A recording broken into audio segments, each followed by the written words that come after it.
ദൈവത്തിൻ്റെ ആത്മാവോട്, ദൈവിക ചൈതന്യത്തോട് ഞാൻ ചേർന്ന് നിൽക്കുമ്പോൾ എനിക്ക് പരിപൂർണത കൈവരിക്കുവാൻ സാധിക്കും. അപ്രകാരം ദൈവത്തിൻ്റെ കൃപയിൽ ജീവിക്കുവാൻ എനിക്ക് സാധിക്കും. ഇന്നത്തെ ഒന്നാമത്തെ വായനയിൽ നമ്മൾ ധ്യാനിക്കുന്നത് ഉൽപ്പത്തി പുസ്തകത്തിലെ വിവരണത്തെക്കുറിച്ചാണ്. ഉൽപ്പത്തി പുസ്തകത്തിൽ നമ്മൾ വായിച്ച് ധ്യാനിക്കുന്നു, ദൈവം മനുഷ്യനെ പൂഴിയിൽ നിന്ന് രൂപപ്പെടുത്തുന്നു. ഈ ഭൂമിയിൽ മനുഷ്യൻ ചവിട്ടി മെതിക്കുന്ന പൂഴിയിൽ നിന്നാണ് പിതാവായ ദൈവം മനുഷ്യനെ രൂപപ്പെടുത്തിയതെന്ന് തിരുവചനം നമ്മെ വ്യക്തമായി ഓർമ്മപ്പെടുത്തുകയാണ്. പൂഴിയിൽ നിന്ന് രൂപപ്പെടുത്തിയ മനുഷ്യന് എപ്രകാരമാണ് പിതാവായ ദൈവം ജീവൻ നൽകിയതെന്ന് നമ്മൾ വായിക്കുന്നു. ദൈവം മനുഷ്യനിലേക്ക് ദൈവത്തിൻ്റെ നിശ്വാസം പകരുന്നു, ദൈവത്തിൻ്റെ ചൈതന്യം പകരുന്നു, ദൈവത്തിൻ്റെ ആത്മാവിനെ പങ്കുവയ്ക്കുന്നു. അപ്രകാരം പൂഴിയിൽ നിന്ന് രൂപപ്പെടുത്തിയ മനുഷ്യന് ദൈവം തൻ്റെ ആത്മാവിനെ, ദൈവം തൻ്റെ ജീവനെ തന്നെ പകർന്നു കൊടുക്കുമ്പോൾ പൂഴിയിൽ നിന്ന് രൂപപ്പെട്ട മനുഷ്യന് ജീവൻ വെക്കുകയാണ്. ഇവിടെ നമ്മൾ മനസ്സിലാക്കേണ്ട വലിയൊരു വിശ്വാസ സത്യമുണ്ട്. പൂഴിയിൽ നിന്ന് രൂപപ്പെട്ട മനുഷ്യൻ ദൈവത്തിൽ ശരണപ്പെട്ടുകൊണ്ട് വേണം ജീവിക്കുവാൻ. ദൈവത്തിൻ്റെ ആത്മാവോട് ചേർന്ന് നിന്ന് ജീവിക്കുവാൻ പരിശ്രമിക്കണം. എന്നാൽ മാത്രമേ ഭൂമിയിൽ മനുഷ്യന് ദൈവാനുഗ്രഹത്തിൽ വളരുവാൻ സാധിക്കുകയുള്ളൂ. ഈ ഒന്നാം വായനയുടെ രണ്ടാമത്തെ ഘട്ടത്തിലേക്ക് വരുമ്പോൾ നമുക്ക് കാണുവാൻ സാധിക്കുന്നു, പ്രലോഭനത്തിൽ മനുഷ്യൻ അകപ്പെടുകയും അപ്രകാരം പാപത്തിന് അടിമയാകുകയും ചെയ്യുന്നു. ഇവിടെ സർപ്പം വചനത്തെ ദുർവ്യാഖ്യാനം ചെയ്തുകൊണ്ട് മനുഷ്യനെ തൻ്റെ പരിധിയിലേക്ക് കൊണ്ടുവരുന്നു. ദൈവത്തെ അവിശ്വസിച്ചുകൊണ്ട് മനുഷ്യൻ സർപ്പത്തിൻ്റെ ദുർവ്യാഖ്യാനത്തിന് കീഴ്പ്പെട്ടു പോകുന്നു. അപ്രകാരം പാപത്തിന് അടിമയായിത്തീരുന്നു.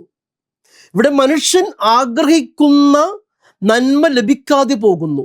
സർപ്പത്തിൻ്റെ വാക്കുകൾക്ക് കീഴ്പ്പെട്ടുകൊണ്ട് ദൈവത്തിൻ്റെ വചനത്തെ മറന്നുകൊണ്ട് മനുഷ്യൻ ജീവിക്കുമ്പോൾ മനുഷ്യൻ പ്രലോഭനങ്ങൾക്ക് അടിപ്പെട്ട് പാപത്തിന് അടിമയായിത്തീരുന്നു. മനുഷ്യൻ ആഗ്രഹിച്ച നന്മ എന്തായിരുന്നു? ദൈവത്തോളം ആയിത്തീരുവാൻ. പക്ഷേ പാപം ചെയ്യുമ്പോൾ മനുഷ്യന് ദൈവത്തോളം ആയിത്തീരുവാൻ സാധിക്കുന്നില്ല. മറിച്ച് മരണത്തിൻ്റെ സാധ്യതയിലേക്ക് മനുഷ്യൻ അമരപ്പെടുകയാണ്.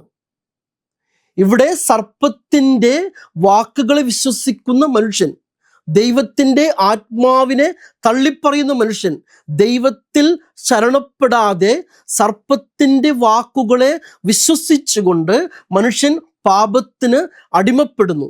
ഈ പാപത്തിന് അടിമപ്പെടുമ്പോൾ അതിൻ്റെ ഫലമായി ദൈവത്തിൻ്റെ ആത്മാവിനെ നഷ്ടപ്പെടുന്നു, പരസ്പരമുള്ള ബന്ധങ്ങളിൽ വിള്ളലുണ്ടാകുന്നു, വിശ്വാസം നഷ്ടപ്പെടുന്നു, അവിശ്വാസികളായി മാറുന്നു. പ്രിയപ്പെട്ടവരെ, ഒന്നാമത്തെ വായന നമ്മെ ക്ഷണിക്കുകയാണ്. പൂഴിയിൽ നിന്ന് രൂപപ്പെട്ട മനുഷ്യൻ ദൈവാത്മാവോടുകൂടി ജീവിക്കുമ്പോൾ ദൈവത്തിൽ ശരണപ്പെട്ട് ജീവിക്കണം. അപ്രകാരം ദൈവത്തിൽ ശരണപ്പെട്ട് ജീവിക്കുമ്പോൾ ദൈവവചനത്തെ ദൈവിക ആത്മാവോടുകൂടി മനസ്സിലാക്കുവാൻ സാധിക്കും.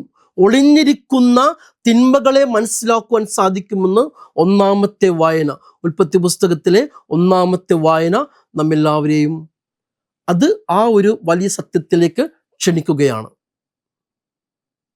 ഇനി രണ്ടാമത്തെ വായനയിൽ പൗലോസ് അപ്പോസ്തലൻ നമ്മെ വ്യക്തമായി ഓർമ്മപ്പെടുത്തുന്ന രണ്ട് സാധ്യതകളുണ്ട്. ഒന്നാമത്തെ സാധ്യത ഒരു ഓർമ്മപ്പെടുത്തലാണ്. അത് ആദത്തെക്കുറിച്ചാണ്.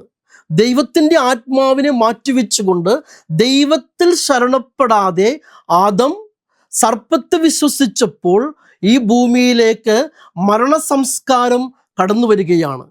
പാപത്തിൻ്റെ ഫലമായ മരണസംസ്കാരം ഭൂമിയിലേക്ക് കടന്നു വരുന്നു. അതാണ് പൗലോസ് അപ്പോസ്തലൻ നമ്മെ ഓർമ്മപ്പെടുത്തുന്ന ഒന്നാമത്തെ സാധ്യത. രണ്ടാമത്തേത് ഒരു ക്ഷണമാണ്. ദൈവിക കൃപ കൊണ്ടുവന്ന, ദൈവത്തിൻ്റെ വരപ്രസാദം ഭൂമിയിലേക്ക് കൊണ്ടുവന്ന ക്രിസ്തുനാഥൻ്റെ ജീവിതത്തിലേക്കുള്ള ക്ഷണമാണ് പൗലോസ് അപ്പോസ്തലൻ നമ്മുടെ മുമ്പിൽ തുറന്നു വയ്ക്കുന്നത്. ഈ രണ്ട് സാധ്യതകളെ കുറിച്ചും വ്യക്തമായി ധ്യാനിക്കുവാൻ നമുക്ക് സാധിക്കണം. പാപത്തിൻ്റെ ഫലമെന്നോണം ഭൂമിയിൽ മരണസംസ്കാരം കൊണ്ടുവന്ന ആദ്യത്തെ മാറ്റിവെച്ചുകൊണ്ട് ദൈവിക കൃപയുടെ പൂർണ്ണ രൂപമായ, ദൈവവരപ്രസാദത്തിൻ്റെ പൂർണ്ണ രൂപമായ ക്രിസ്തുനാഥനിൽ വിശ്വസിക്കുവാൻ പൗലോസ് അപ്പോസ്തലൻ നമ്മെ ക്ഷണിക്കുകയാണ്. ഈ രണ്ടാമത്തെ സാധ്യതയെ നമ്മൾ ഹൃദയത്തോട് ചേർത്ത് വെച്ച് ധ്യാനിക്കുമ്പോൾ ക്രിസ്തുവോളം വളരുവാൻ നമുക്ക് സാധിക്കും. ദൈവവചനത്തെ കൂടുതൽ ദൈവികമായി മനസ്സിലാക്കുവാൻ നമുക്ക് സാധിക്കും. അപ്രകാരം രണ്ടാമത്തെ സാധ്യതയായ പൗലോസ് അപ്പോസ്തലന്റെ ക്ഷണമായ ക്രിസ്തുവോളം വളരുവാൻ നമുക്ക് സാധിക്കണം. പ്രിയപ്പെട്ടവരിനി സുവിശേഷത്തിലേക്ക് കടന്നു വരുമ്പോൾ നമ്മൾ കാണുന്നു, ക്രിസ്തുനാഥൻ ആത്മാവിനാൽ മരുഭൂമിയിലേക്ക് നയിക്കപ്പെടുന്നു. ദൈവത്തിൻ്റെ ആത്മാവുള്ള ഈശോനാഥനെ മരുഭൂമിയിലേക്ക് ആത്മാവ് നയിക്കുകയാണ്.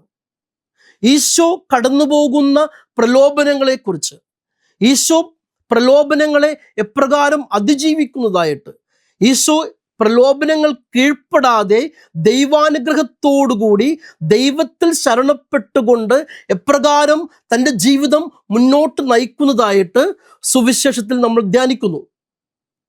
ഒരു പുരുഷായുസ്സിലൂടെ കടന്നു പോകുന്ന ഏതൊരു വ്യക്തിയും അഭിമുഖീകരിക്കേണ്ട പ്രലോഭനങ്ങളാണ് ക്രിസ്തുനാഥനും അഭിമുഖീകരിക്കുന്നത്.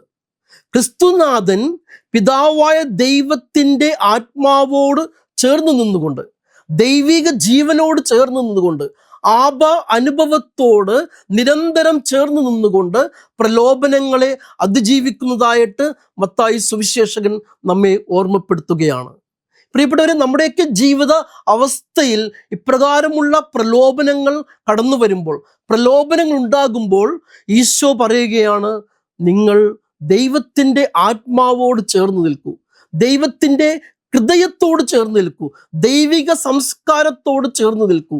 അപ്രകാരം പ്രലോഭനങ്ങളെ അതിജീവിക്കുവാൻ നമുക്ക് സാധിക്കും. ഈശോനാഥൻ ആത്മാവിനാൽ മരുഭൂമിയിലേക്ക് നയിക്കപ്പെടുമ്പോൾ ക്രിസ്തു പ്രലോഭനങ്ങളെ അനുവദിച്ചു കൊടുക്കുകയാണ്. ഇവിടെയാണ് നമ്മൾ വിശുദ്ധ ജോൺ ക്രിസോസ്റ്റമിൻ്റെ വാക്കുകളെ വിശ്വസിക്കേണ്ടത്.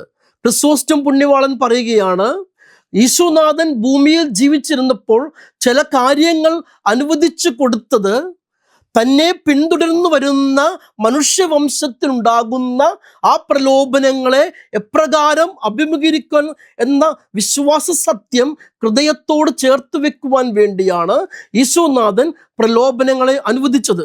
ആ പ്രലോഭനങ്ങളെ അനുവദിക്കുമ്പോൾ തന്നെ ക്രിസ്തുനാഥൻ നമ്മോട് പറയുകയാണ്, ദൈവത്തിൽ ശരണപ്പെടുക.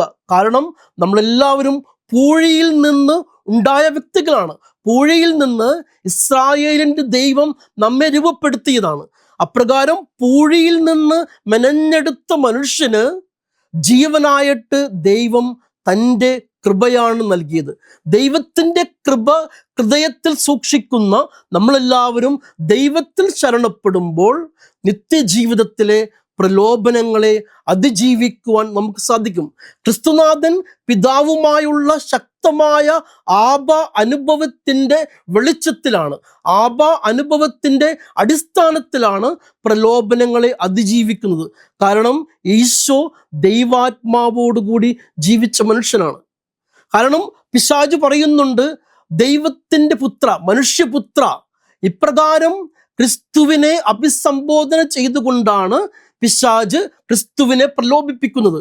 അപ്പോൾ ദൈവപുത്രനായ ക്രിസ്തുനാഥൻ ദൈവത്തോട് ചേർന്ന് നിന്നപ്പോൾ, ദൈവിക ചൈതന്യത്തോട് ചേർന്ന് നിന്നപ്പോൾ, ദൈവത്തിൻ്റെ ആത്മാവോട് ചേർന്ന് നിന്നപ്പോൾ പ്രലോഭനങ്ങളെ അതിജീവിക്കുവാൻ സാധിച്ചു.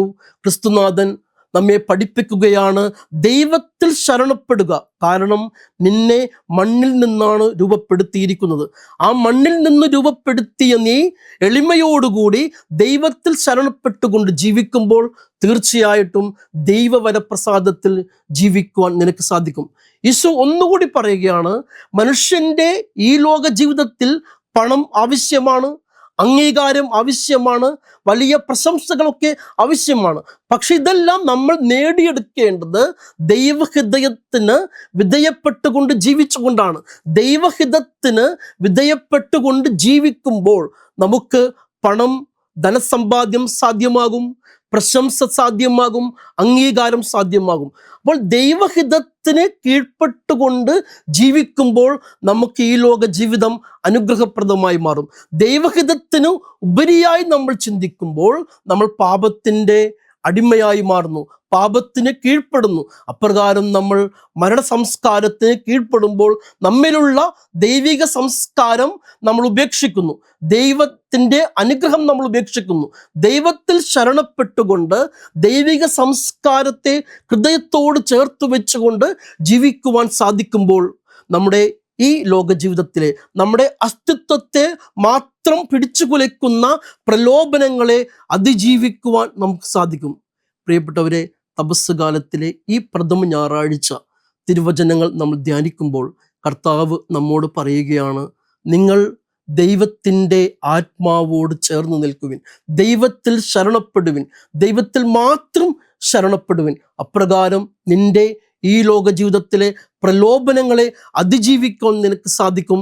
നിന്റെ ഓർമ്മപ്പെടുത്തലായ ആദം കൊണ്ടുവന്ന മരണസംസ്കാരത്തെ മാറ്റിവെക്കുവാൻ നമുക്ക് സാധിക്കും. പൗലോസ് അപ്പോസ്തലൻ പറയുന്നത്, ക്രിസ്തുവിൽ പൂർത്തിയാകുന്ന രക്ഷ അനുഭവിക്കുവാൻ നമുക്ക് സാധിക്കും. അപ്രകാരം പ്രാർത്ഥനയോടുകൂടി, ഉപവാസത്തോടുകൂടി, ദാനധർമ്മത്തോടുകൂടി നമ്മുടെ തപസ് കാലം നമുക്ക് ചെലവഴിക്കാം. കർത്താവായ ഈശോ നമ്മെല്ലാവരെയും സമൃദ്ധമായി അനുഗ്രഹിക്കട്ടെ എന്ന് പ്രാർത്ഥിക്കുന്നു. വചനജായ വചനജായ വചനജായ വചനജായ